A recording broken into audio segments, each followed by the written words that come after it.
मधुबनी जिले के रहिका थाना क्षेत्र के असरतपुर गांव से एक दिल दहला देने वाली खबर सामने आई है। शनिवार की सुबह गांव के एक आम के बगीचे में 19 वर्षीय युवक का शव पेड़ से लटका हुआ पाया गया।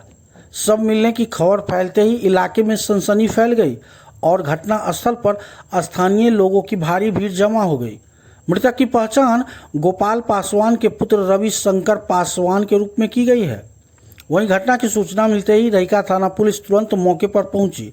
पुलिस ने ग्रामीणों की मौजूदगी में शव को फंदे से नीचे उतारा और कागजी प्रक्रिया पूरी करने के बाद पोस्टमार्टम के लिए सदर अस्पताल मधुबनी भेज दिया। पुलिस अधिकारियों का कहना है कि पोस्टमार्टम रिपोर्ट आने के बाद ही मौत के सही कारणों का खुलासा हो सकेगा। फिलहाल इस मामले में मृतक के परिवार की ओर से पुलिस को कोई लिखित आवेदन या शिकायत नहीं दी गई है। पुलिस अपने स्तर से मामले की गहन छानबीन कर रही है। युवक की इस संदिग्ध मौत को लेकर गांव में तरह तरह की चर्चाएं हो रही है और हर कोई इसे निष्पक्ष जांच की मांग कर रहा है।